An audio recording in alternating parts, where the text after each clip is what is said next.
It's called Advanced Answering Techniques. So it is three professional people explaining to other people how to answer different questions, a multiple variety of questions. Advanced Answering Techniques. Hello and welcome to Advanced Answering Techniques. I'm one of your co-hosts. My name is Josh, and we're here with a podcast that takes listener questions, sometimes we call them users, and we answer those questions in definitive ways.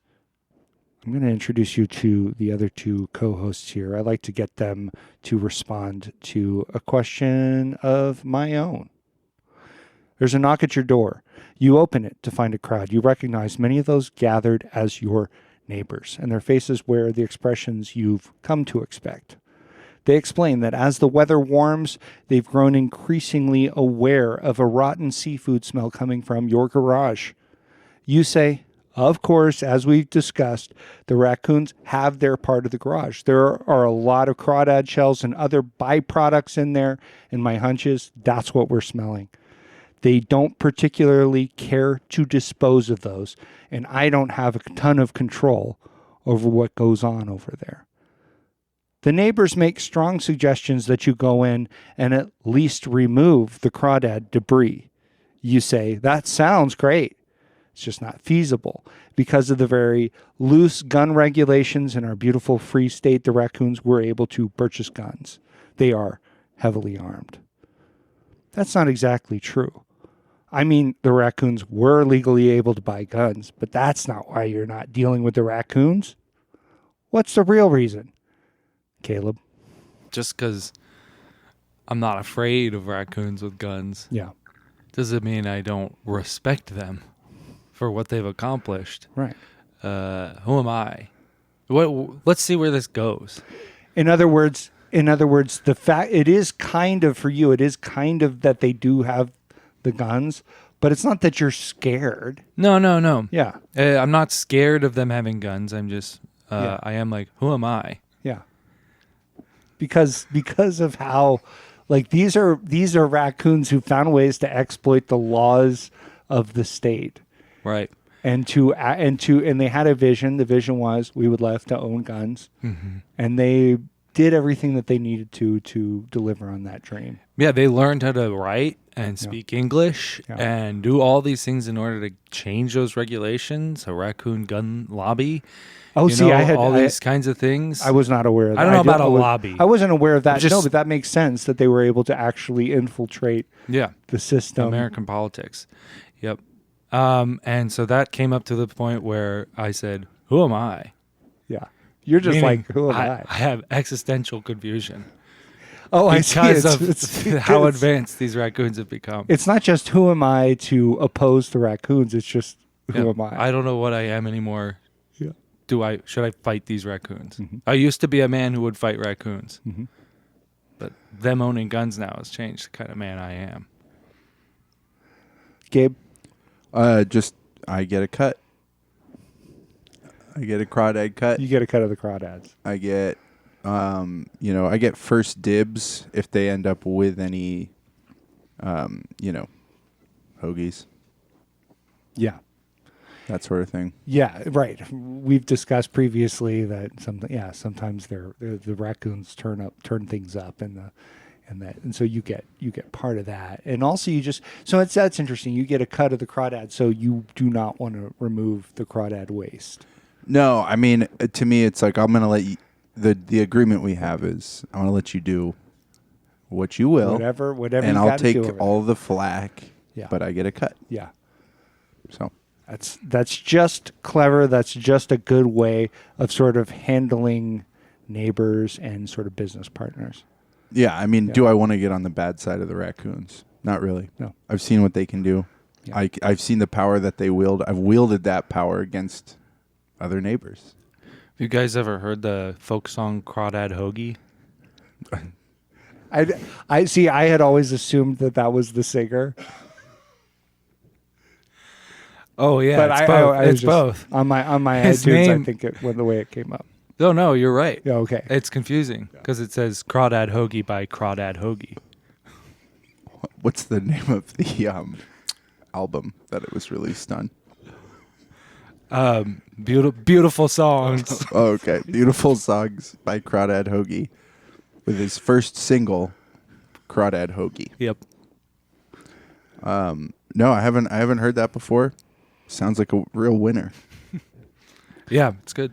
And Gabe, I didn't want to cut you off. It sounded like you had a description of some of the ways in which you've used raccoons against your neighbors. Oh, it's kind of like the concept of gremlins in World War II airplanes and stuff. Like just anything that goes wrong, you just blame it on gremlins. I do that with the raccoons to other people's. You're looking for tape in your house, some duct tape, and you're like, I swear I put it on the duct tape hook on my pegboard in my shop, but I got the raccoons to go in and snatch it and put it somewhere else, or just remove it from premises entirely. Forgive me if I'm kind of outing you here, but you've told me that you've blamed the missing packages from your neighbor's front porches on the raccoons when it's actually you taking them. It's just me, yeah. It's just me being a darn old and porch I'm pirate. Sorry if I'm outing you. No, it's fine. I'll just have to face criminal charges, I guess.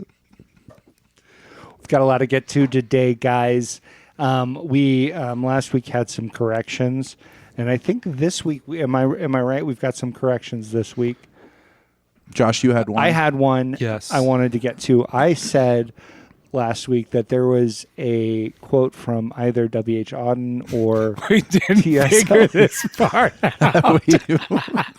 that there was from somebody, some modernist poet, either British or American, where they said poetry accomplishes nothing. Of course, that's incorrect, and I realized I think as soon as, either when I was editing the episode or as soon as we had finished recording, that the correct quote is, poetry makes nothing happen, which is much more salient. You feel the ambiguity of that statement much more. Poetry either doesn't accomplish anything in the world, makes nothing happen, or poetry makes nothing happen. That there's some kind of space that poetry creates that has some kind of positive good when you have the experience of a poem. So I did want to correct that. Unfortunately, as Caleb pointed out, still don't know, don't remember who actually said it. Didn't have the gumption to look into How about that. this? Let's say that it was Auden, and then we can correct it. We can correct it. If we don't correct it, that'll be your sign that it was W.H. Auden. That's great. Yes, if it's uncorrected, yes, listen carefully to next week. And if it's uncorrected, then it was Auden. And we had a correction that came in from a listener. Yes. One of our sisters, we have two sisters. One listens to the podcast. Guess which one we like better? And she said that she reminded us that Adams was the second president, not Jefferson. Not Jefferson. Who was the third president? Yeah. Jefferson. We think that's like, I was just taking her word for it. Right. Yeah. I didn't look into it at Seems all. likely, though. She's one that would know the presidents. She probably has a Definitely whole would. dang song about him. I bet she's Memorized. got this song. Yep. Some song about the presidents. What were we trying to figure out? This is probably a bad thing to bring up. Yes. Let's hear what it is. But We Caleb got likes on to the be number bad. of presidents. I loved. Yeah, it feels good to be bad. So good to be so bad. What we were trying to figure out what number of presidents. It was 4. We still haven't figured out who the 4th president is. That would be good to know. So Yeah. I don't know. Let's Send a say question in regarding that. I think president, it might or- have. I mean, at some point there's a repeat, like another Adams gets in there. I Oh, don't yeah. know. I don't know. There's some when. dynastic. I don't know if that's 4. Yeah. It's true. but it might. But I know it's pretty early. There's John, It's not there's John exactly Adams and John dynastic. Quincy Adams. I Yeah. think that's right. JQA. Yeah. Yeah. I'm not sure if that's the sequence or not, but let's say that the 4th I think president you're is right, John because- Adams, and if we don't correct it next week, then you know That's that right. we were right. Wait. So John Adams is the 2nd president. Thomas Jefferson. And then he did another term. That's actually not true, though. I know that's not true because Trump is one of the only presidents. There's only one other president beside Trump who's had a non-consecutive term. Yeah. Okay. And the you other don't one think was- it could be John. It wasn't. It was later. It was, let's say that's McKinley, and if we're wrong about that. Guys, we've got a question to get to. It's from one of the big three. It's our friend. And listeners, your friend, I assume, Isaac.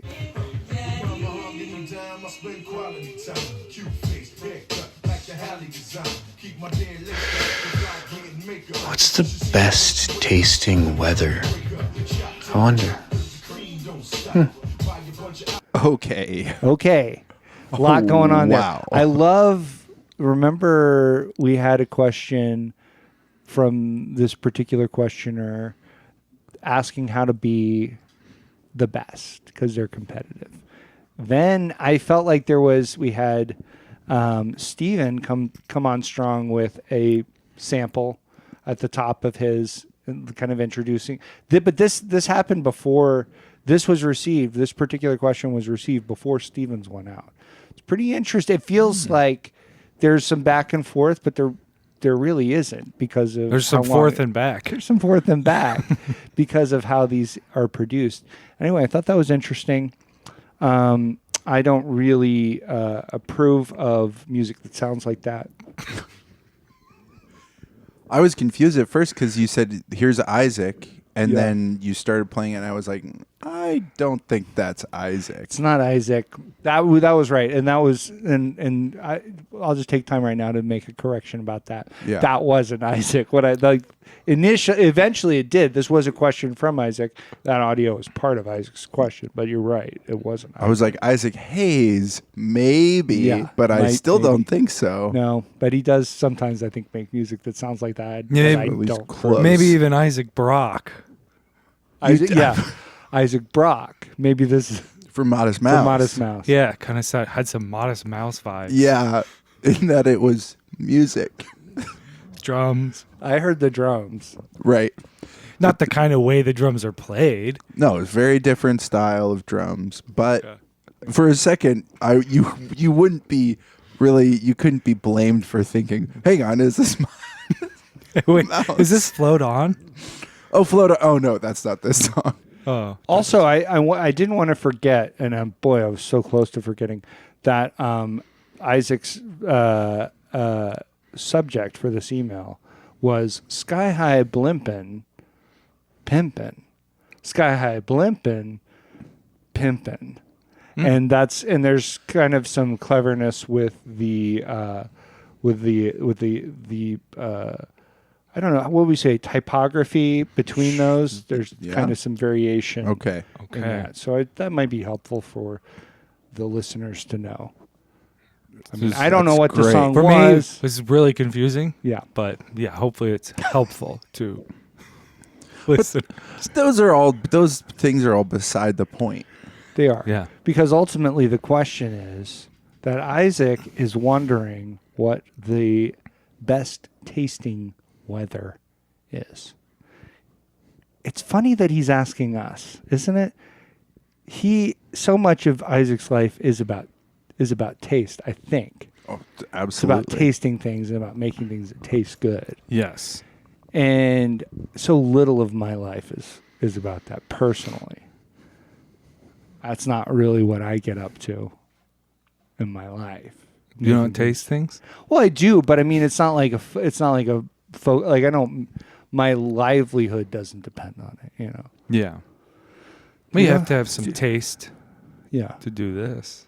But he means taste, like the sense of taste. The sense of taste, Caleb. Yeah. Not like the concept of taste in terms of, aesthetics and Right. things like that. Okay.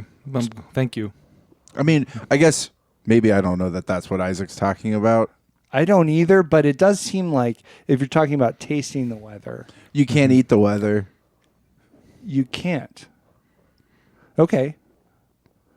I guess I mean I might have really barked up a wrong tree on this particular. I don't know. Just my thinking about the question. You The can't- way the sentence is arranged weather. does seem to be that it's talking about the sense of taste. Yeah. I agree with that. Yeah. When I think about it more than just once.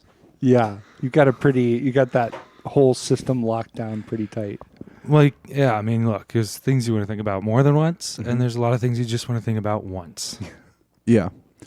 And I never think about once the movie. I've never seen it, but I know about it. Yeah, but you did just think about it now. But that's because he was saying once over and over and over and over Yeah. again. So that does kind of get me into the space where I'm thinking about once. So And now I can't even say that anymore. What are your deepest wants, Gabe? My wants and desires? Yes. You know, hoagie. Yep. Crawdads. What is the tasty? I mean, to me, this could go. I see it kind of branching out in front of us. I see two different ways that this could go.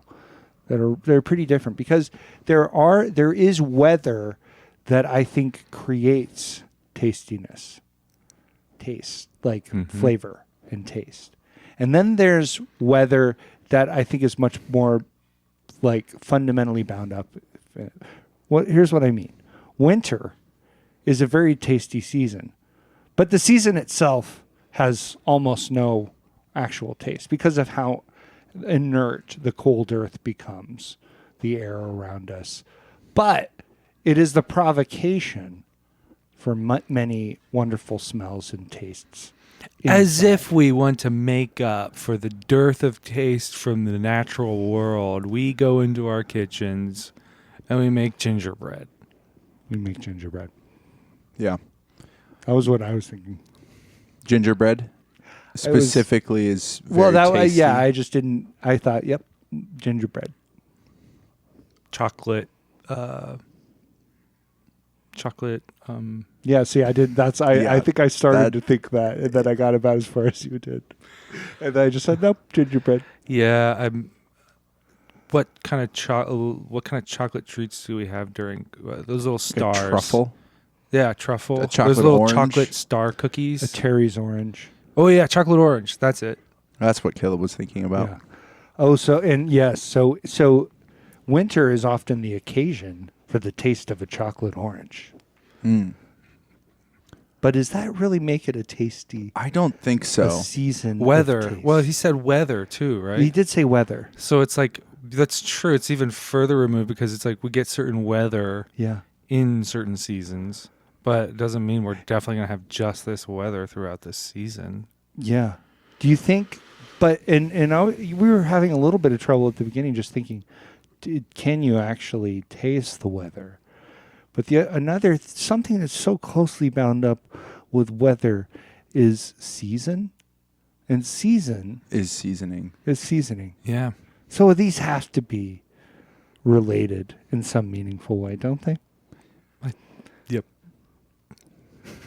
Weather. Man, if only we knew. Yeah. A season and its seasoning, season's greetings, Seasons.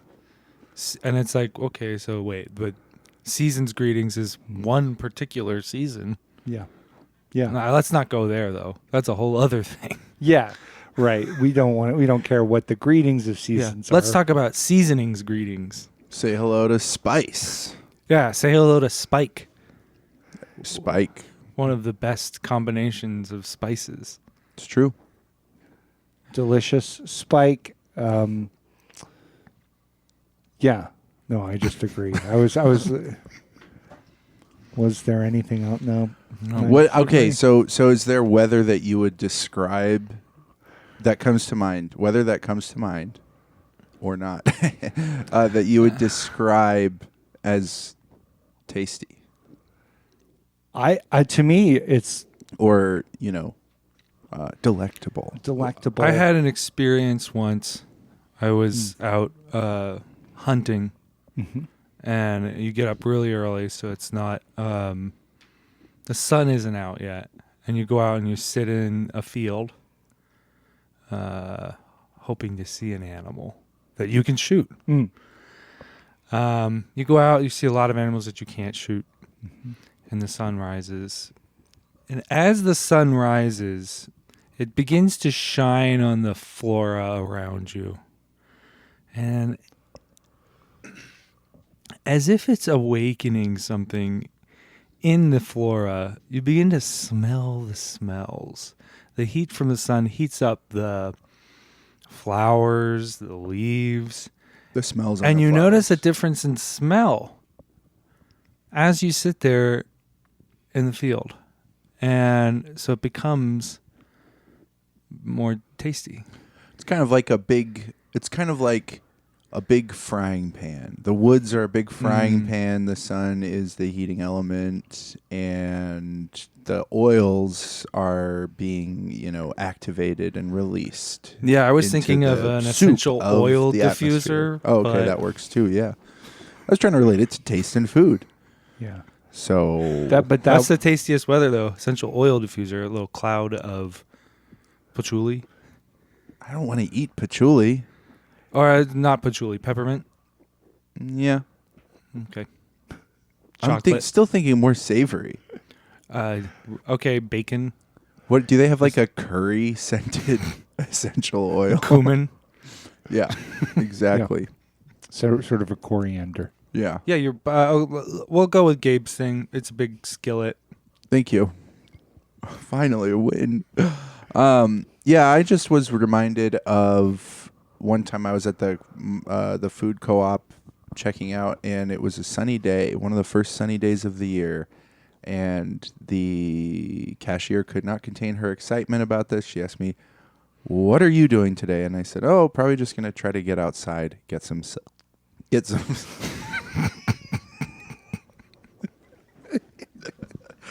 really swallowed that there. Get some sun. I'm That's what I was I'm gonna taking say. a drink of water because of what happened to Gabe. Yeah, it is The a word gods of are warning. sort of No, I have water. I just giving us a warning shot.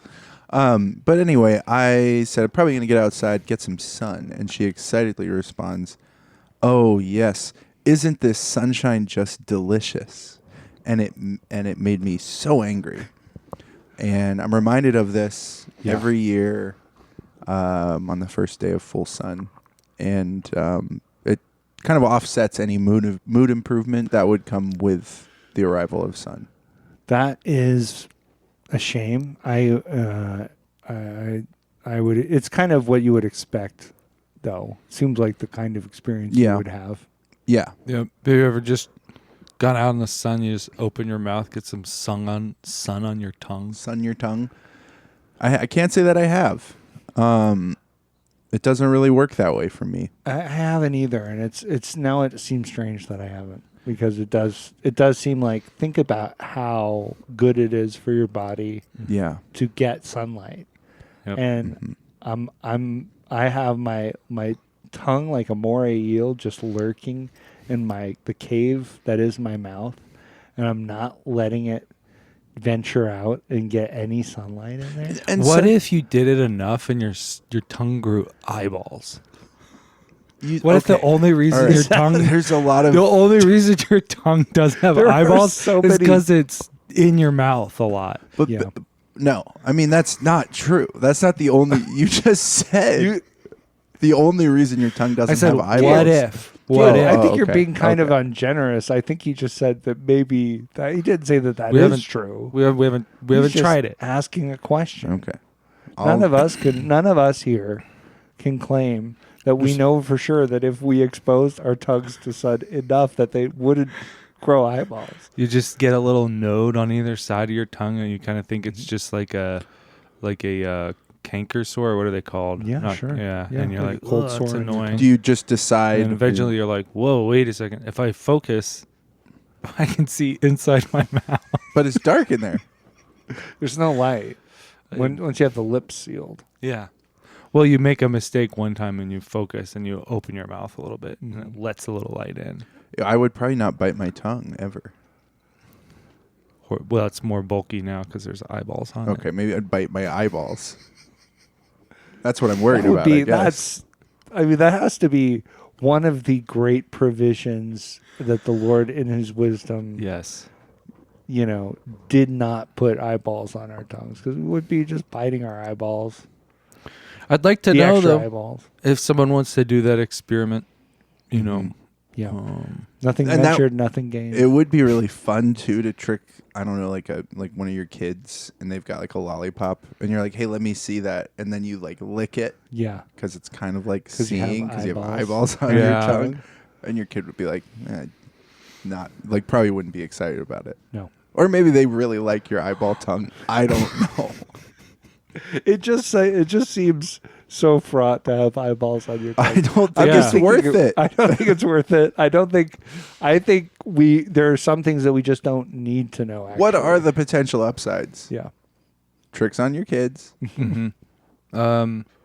If you go blind, you have a backup. Do you get to just Pretty good. That's pretty good. do you get to decide when? Yeah, you're you switch viewing? between them. Okay, So- so it's so like what- inputs on a TV or something. Yeah, it's actually exactly like that. A switch forms on the back of your Okay. head also. Okay. So you can't, other people can control it too. Okay, that's You go to sleep with their eyeball, your head eyes, your face Your eyes, face eyes. I'd say that's a reasonable. and someone distinction. switches it to your tongue eyes, and you wake up and you go, "Oh no! Oh, I'm yeah. blind. I think this is we should just sort of put it out to our blind listeners. They've got nothing to lose. Try it. Try it. yeah, true. Maybe they can turn on some tongue eyeballs. But the best tasting weather, I mean, sometimes there's like an atmosphere that can settle in, particularly colder months where there's like a heaviness to the atmosphere. Mm-hmm. I don't know if it's just humidity or if there's a pressure aspect as well. But I feel like that at that point you can almost chew. You can almost chew the air. You can almost chew the air. And it's kind of nice. I kind of That's like a great that textural feeling. thing. That really has. I don't think that has anything to do with taste.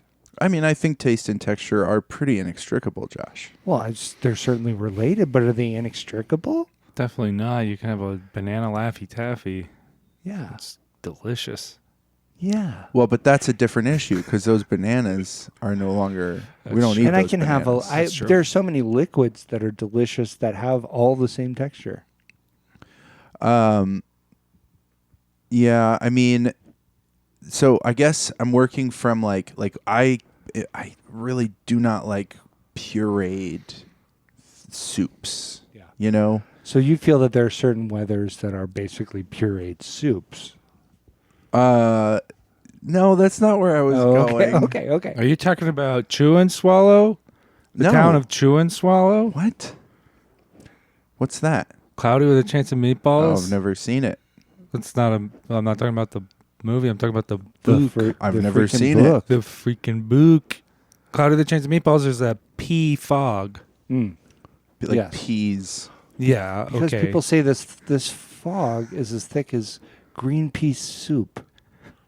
Sometimes people say that. pea soup. Pea soup. Okay, Josh is not a Rescuers fan. No, the original No, I think this one's Down, Down Under. I mean, Down I was a Under. huge, It is Down but Under. but it's been a long time. It's guys. down under because I know there's Bianca is it and McLeach? Bianca Is and McLeach a Bernard. character? McLeach McLeach is is a the character. poacher. Bianca Voiced and by Bernard George C. Scott, are of course. having dinner on a big chandelier. Yeah, And there's insects serving them. They're the butlers and wait staff. yeah. Sort of like not butlers. That's not what you have at a Servers. servers. Yeah, sort of like Isaac. I wonder if Isaac looks up to bugs as his inspiration for being a chef. Now you're asking him questions Well, of what's going on. I'm just wondering it. The water is flowing Oh uphill. my goodness. But they, one of the bugs finds a pea on the ground at the actual human restaurant down below, grabs it. It goes through a whole Rube Goldberg machine It's and a then catapult. lands. Yeah. Okay, Yeah, I I'm guess that's what remembering I this. think of a Rube Goldberg machine. It's No, just I that it's a mean, it's- catapult and I then think- has a There are maybe a three. funnel. Yeah, exactly. There are three like sort of distinct Yes. mechanisms Yeah, to Caleb's- deliver the pea. In Caleb's perspective, medieval warfare involved a lot of Rube Goldberg machines. Rube Goldberg was an innovator in medieval siege A warfare. trebuchet, a ballista. That's all Rube Goldberg stuff. Yeah. So, okay. Where were we? Oh, yes. The plot of Rescuers Down. But I mean, honestly, we can get into this movie. There's some interesting stuff going on. Oh yeah. Particularly with the voices, where there are, because it's Rescuers Down Under. Ooh boy, I'm looking forward to a bunch of Aussie accents. Mm-hmm. No, they do not allow you to enjoy an Aussie accent. There's a There's couple. there's the Jake, Yep. the mouse with freakishly long legs, all messed up like everything else is down under. He's got an accent, Australian accent, and then I'm sure like Cody's mom. Cody's mom has an Australian, and this is the other Cody, the main boy character, does not. no Australian accent, just straight up American accent. And most of the animals don't have Australian yeah, accents. Frank, Not Australian. no, They're like English. They're the English koala. yeah. I mean, he might be Australian, but I don't think so. at any rate, just doesn't make any sense. I guess they were worried about like kids misunderstanding when Cody's like "Nari," or whatever. Like that would be a problem. I yeah. can see that. McLeach doesn't even. Yeah, he's just. No, it's like George C. Scott. And they're not going to make George C. Scott. See, you wonder at what point they had people attached to this. If it was even before it was Rescuers Down Under, they had their voice cast kind of figured out, and then they were just like, and then they thought, let's catch hold of this huge boom in interest in Australia that existed in the early 90s. Yeah, absolutely. Oh, yeah. No, I mean it was kind of it's kind of a genius move to be honest. Yeah. One of many in the film, but you get all the points if you can guess the eagle's name. Arahute. It's really close. What is it? It's Marahute. Oh. Yeah. Wow. Really good. That was very good. Good pull. Yeah. I'm impressed with both of you. Thank you. Yep. This has been Rescuers Down Under. Into Rescuers Down Under. Into. We have a brother that I this really made me think of. Our brother Tebow, he and his wife are super involved with making. They're quite successful at making perfume scents. They're perfumers, and those, so much of memory and everything is bound up in sort of scent. Have you guys familiar with this concept? And that's, of course, scent is closely related to taste. So that just put my mind there, and they've been successful, but there's I think they're kind of making that weird turn that sometimes happens when somebody becomes successful in sort of a commercial way. They start to decide that they're artists and they want to go deeper. They're trying to uncover. So they're going down this road of You can't see, but I'm rolling my eyes. yeah. Right now. Yeah. I mean, You can't see, but I'm rolling Gabe's eyes right now. My face eyes. yeah. I'm rolling his tongue eyes. But there's such a his idea is, let's recapture all these childhood scents. Think about our childhood. Think about how few nice smells there were. Almost none. I remember there was a drawer in a china cabinet that we had. Yes. That Go ahead. That drawer smelled good. Yes. I mean, I thought it was kind of a musty old antique smell. Yeah. But there was something enjoyable about it. And that's pretty much the best smelling thing and oftentimes even good smelling things were warped. I remember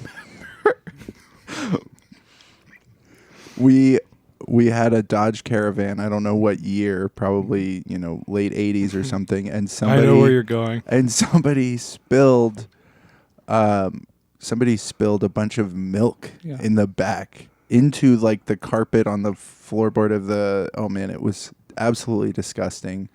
There's only so much you can do dabbing it up with paper towels and whatnot. So eventually your car just smells like rotten milk. And the solution was a whole bunch of Yankee Candle vanilla scented little car fresheners around the windshield. So now vanilla to me is forever tainted with raw milk. And apparently it's true for Tebow as well. He and his wife Cabeza have both they've both engineered a smell that is exactly that. It's spoiled milk plus Yankee Candle. Yeah. There's some Spoiled vanilla milk. spoiled Yankee vanilla style. milk. Yeah. That's definitely one of them there. One of the other ones that I just don't agree with is called cast, which that's the smell of the inside of a broken arm cast. It's about 5 weeks deep. Very incredibly nostalgic smell. If you smell it, you're like, yeah, I know. You know, when you stick a pencil down, it's like the exact smell of when you stick a pencil eraser first down into the cast to scratch a little bit, and then you smell that. Once take that out and light that on fire. That's what it is. Yeah, That's what these scents smell like. Yeah. It's smells that move you. Smells that move you. Yeah, do they have one for the recycling container? Yep. Yeah, they do. Like different ages of recycling. Right. Yep. That's That's a whole series, in fact. They have Super Bowl party dumpster, like recycling, just a bunch of old like beer kind of smelling stuff, and then they have dumpster soup. Eventually, Dumpster soup.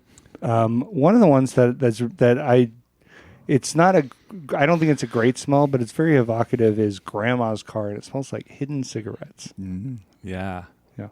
Bernard and Bianca. Bianca are on this chandelier, and he's about to pop the question. He wants to marry her. And that's why I know it was the second one, because they've already formed a relationship in the established. first one, and now he wants to take things further. and what happens? He loses the ring, He loses the ring. and then he finds it, and he's about to ask, and then they get confused because she gets a message while he's gone about a little boy who needs help Cody. from the Rescue Aid Society. And it seems like it's funny because these mice are really invested in rescuing children, human children. Well, I'm pretty sure in the city they're in, New York, that entire city is really invested in killing all of the mice and their children. Yes. Yeah. Yeah. If they can do it. To the tune of millions of dollars a year. Yeah. That's how invested. And what's the ROI on that? Well, yeah. I mean, but just think about the value of some of these mice. They ought to rethink this a little bit, because on the balance sheet, there's some of these mice that are out there rescuing human children. Yes. The life of even one human child. Yeah. I mean, I don't know. I just would think say that- $1 million is good. There was something I wrote kind of on the subject here that we might as well get to now. When you go into someone from another culture's house, get ready to remember how it smells forever. One day I had been up the street playing a little game I called How Mad Can a Dog Get? By creatively combining a fence, a dog, a stick, and a limitless spring of curiosity, you too may play How Mad Can a Dog Get? The dog got mad enough to chew through the fence. I ran away from the dog, but I tripped. The dog seemed to smile at my screams as he leaped towards me. The dog bit through my shoe and sank his teeth into one of my favorite toes. But then a little boy who looked as Russian as pathological depression ran up. He swung a samovar of tea at the dog, knocking it unconscious. The only problem was then I had to go in the little boy's Russian house, and it smelled like cabbage. And I don't know if gruel has a smell, but I think the house smelled like gruel too. I had to sit there until my wife could come pick me up. Thank you. I mean, gruel. I would imagine gruel would smell like paste Yeah. or mush. Yeah, I would say a blend of paste and mush. What is that, mush? Yeah. That's mostly paste. Yes. Thanks, Jerry Seinfeld. That's mostly paste. Mush? That's mostly paste.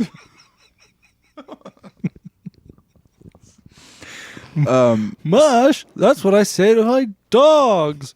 And it is interesting how we call it pea soup, when in reality it's peas soup, because there's more than one pea in the soup. Except In Rescuers Down. in Rescuers Down Under. Except I did a rod. You did a rod. in Rescuers Down Under, the pea soup has just one pea in the bowl with the soup juice around it. The soup juice? Some people call it broth. Also, I did my wife and the little boy did have to carry me out because whenever I put my weight on that one foot, my toe would sting. Thank you for being vulnerable. Thank you. Thank Yeah. you for noticing that that's what vulnerability looks like. On behalf of the dog, thank you for being vulnerable. Yes, pretty easily wounded. I got chased by a dog once, riding my bike to go mow a neighbor's lawn. I would ride past this dog frequently, and it would bark and just keep riding, don't stop. Why would you stop? But one day I was riding past, just going, and the chain came off my bike. That's why you'd stop. And so then I had to get off, and the dog is barking, and eventually gets so mad he does chew through the fence, get out. I was accidentally playing the game you were playing, I guess, Yeah. over a series of months. Yeah. Sometimes kind of the threshold from that game can be really, that easy. Yep. Stop for 5 minutes in front of a house. Yeah, yeah. And now you're playing. How Well, mad but it can was a dog like, get? Anyway, dog got out, got the bike chain back on, quickly got away, didn't get bit. So not as good of a story, but Whoa, Caleb, don't be so hard on yourself. It's really it's kind of a miraculous story in many ways. I think that. I mean, right after it, I saw a vision of the Virgin Mary. So I forgot to mention that part, but Yeah. Oh, yeah. Yeah. That's funny because when my toe got bit a little bit, Yeah. I did think that part of the wound looked a little bit like the Virgin Mary. Sort of the bruising. okay. Looked like what part of the Virgin Mary? Well, like Her cape. her face. Yeah. Oh, yeah. yeah. Okay. It was just the way She the wears a cape, bruising right? worked. Not all heroes wear capes, but I think the Virgin Mary does. Wow. Wonder Woman doesn't wear a cape, No. Yeah. but And the she's Virgin Mary invisible. does. And she can be invisible. That's like actually kind of what's her miracle is that she becomes not able to be seen. Yeah. So she's sort of an Like- anti-Mary. in a Anti-Virgin sense. Mary, yeah. Blech. That's troubling, actually, when you after you realize that that's true. Mm-hmm. That kind of could send you into a bit of a spiral. I don't like it. One thing that you were talking about, Caleb, in your story, and thank you for being vulnerable, was the cutting the grass. Yeah. And isn't that when that starts happening in the summer, Yeah. in the summer heat, isn't that such a delicious time of year when we can smell the grass cutting? I'm not a cow. Yeah, I mean, I'm sorry, you're not a cow. You don't like the grass cutting. oh, that's news to me, Gabe. That doesn't smell tasty. Okay, Caleb, calm down. You don't think that Extremely smells rude. See, I always thought that the smell of grass clippings was a little bit like the smell of Coca-Cola. Coca-Cola. What? A little bit. It can have like a gingery. I don't have any way into this. Okay. Oh, so sorry. The You don't think you've never caught the scent and thought, oh, that smells like delicious. You've never thought that about grass clippings. No, I like the smell. I just the specifics of Coca-Cola, I don't know. Now I'm very curious though. Let's go cut some grass. Well, it's got to be summertime grass. Okay. Maybe especially, maybe more than even Coca-Cola. Maybe it was more China Cola, Yeah. which has kind of a more herbal. Mm-hmm. Yes. Now I see where Flair. you're coming from. See, with this whole question, it really made me. I got so it drove me crazy. I'm actually insane now. So should I even continue? I will. Because it's like the weather, the tastiest weather, which I guess it makes me think of like sunshiny day because then you're out barbecuing.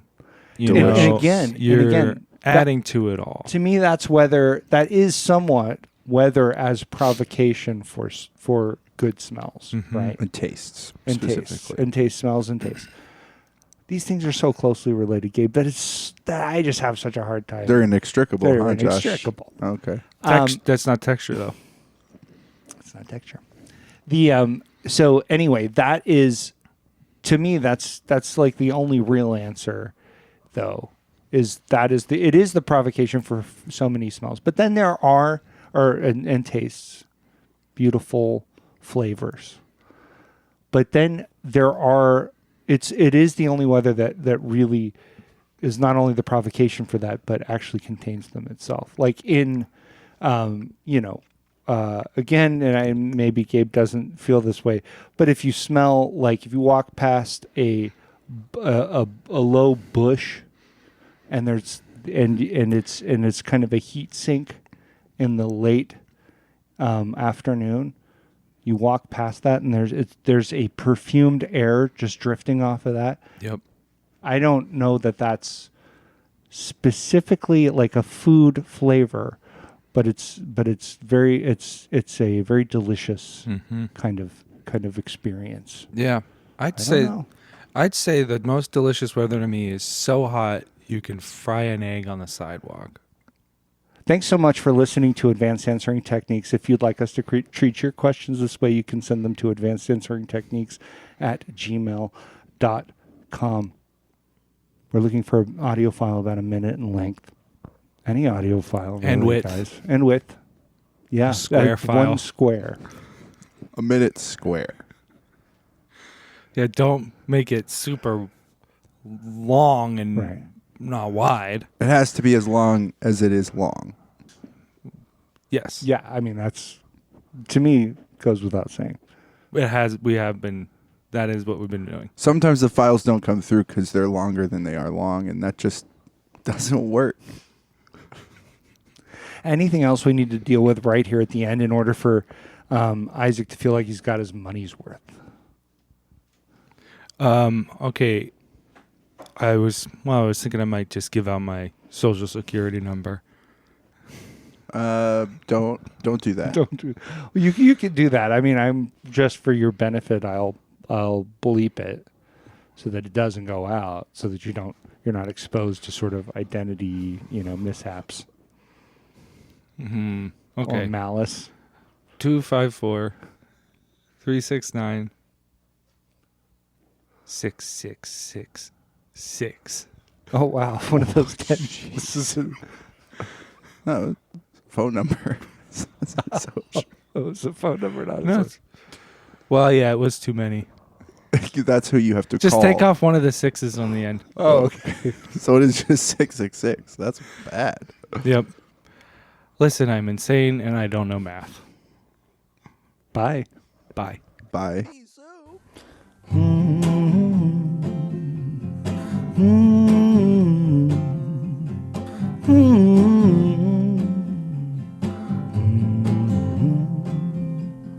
Let's put it away, everything that isn't real.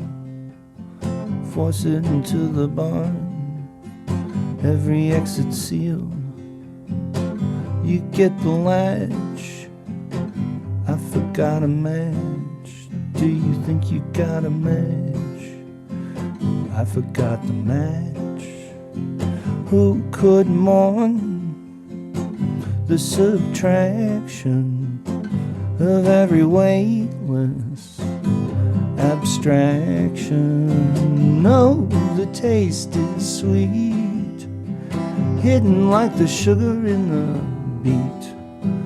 Oh, the sunlight's heat, flowing like the honey in the street.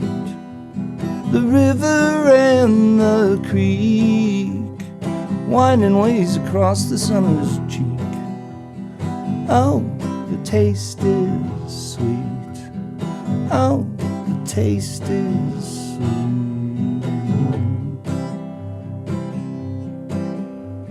A splinter in your thumb, a pattern like a knife, deep as a pit in a plum, long as a look from your wife, lasts a whole life.